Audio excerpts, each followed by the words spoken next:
ለማስረዳት እንደ መነሻ ይሆናል ብዬ ያሰብኩት ቪዲዮ ነው።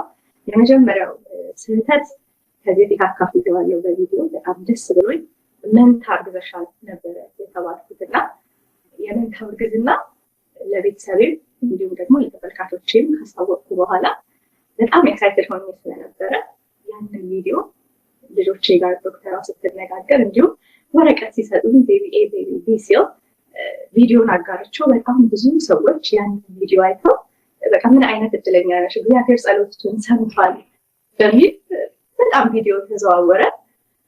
ከዛ በኋላ ግን የተፈጠረው ነገር ሌላ ነበረ።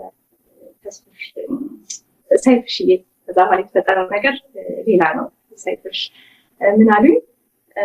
የልጅሽ አንደኛው የልብ ምት አልተገኘም እና ወደ ሀይት ዲፓርትመንት ሌላ አልትራሳውንድ እንድትታይ ሪፈር እናደርግሻለን ሲሉኝ በሰዓቱ በጣም ደንግጬ ነበረ። ለምን ያሰብኩት የነበርኩት በቃ ደስታዬ ነው። በጣም ከምን በላይ ደስተኛ ሆኜ ነበር። እዛ ስሄድ ግን አንደኛው ልብ ምት የለም ሳይሆን በጭራሽ እርግዝናሽ አንድ ልጅ ነው ያለው ማህፀንሽ ውስጥ። እንዴት ያለችኝ እኮ ዶክተር ነች። በዛ ላይ ከአንድ ሰዓት በላይ ይሆናል አልትራሳውንድ ላይ ረጅም ሰዓት ቆይታ አንደኛው ልጅ ይሄን ያህል ግራም ነው፣ አንደኛው ልጅ 760 አንደኛው 780 ሁለት ፕላሴንታ ነው ያላቸው ልጆቹ። ያ ማለት ተመሳሳይ አይነት መልክ የላቸውም። ይሄን ሁሉ በግልጽ ዶክተሯ እያስረዳች ቪዲዮን አጋርቷል። ብዙዎችም ተመልክተውታል እና በድጋሚ ግን ሲሄድ ያሉኝ ነገር ሌላ ነበረ። አንድ ልጅ ነው ሲሉ በፍጹም ያን ነገር አይኖር ያልተቀበለው ነበር። ለምን በቃ ጤና ሳምኜዋለሁ። ያረገዝኩት ምንታ ነው። እግዚአብሔርን ጠይቄዋለሁ። እግዚአብሔር አያሳፍረኝም። በቃ ሰጥቶኛል ብዬ የእግዚአብሔርን ታምር በቃ በንጹህ ልባችን ከጠየቅን ፈጣሪ የማያሳካው ነገር የለም በሚል ምንታ እንዳረገዝኩ እስጤና ሳመንኩት።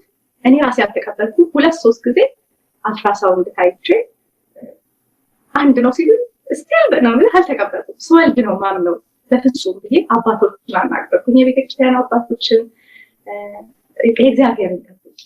አንዳንዴም ደግሞ አንድ ነው ተብለው መንታ የሚወለድበት አጋጣሚ አለ። ይሄ የሆነው ግን ከረጅም ዓመት በፊት ነው። በአሁኑ ሰዓት ዘመናዊ ማሽኖች ባሉበት ሰዓት ላይ ይሄ ነገር ሀብትን አያደርግም። ዶክተሮች እርግጠኛ ሆነው መንታ አይደለም አንድ ነው ሲሉ እኔ ሀሳቤን አልቀየርኩም። ለልጆቼ ግን መጥቼ ማሳመን ስላለብኝ ነገርኳቸው።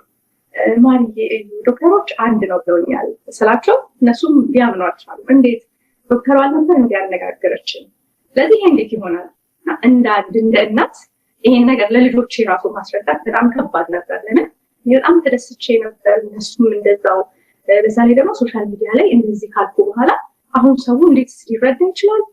ብዙ ጊዜ ደግሞ ፕራንክም ስለማደርግ ሰዎች አሁን ለቪው ያን ነገር እንዳደረኩት ነው ሊያስቡ የሚችለው።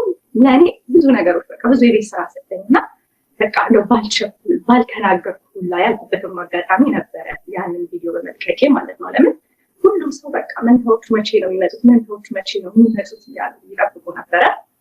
ልጆች ያን እውነት መቀበል ስላልቻሉ ከመውለዴ ከ2 ሳምንት በፊት ዶክተሬን አስፈቅጄ አልትራሳውንድ ክፍል ህፃን ልጅ መግባት አይችልም፣ ግን አይተው እንዲያምኑ ብቻ ልጆቼ ገብተው አዩ።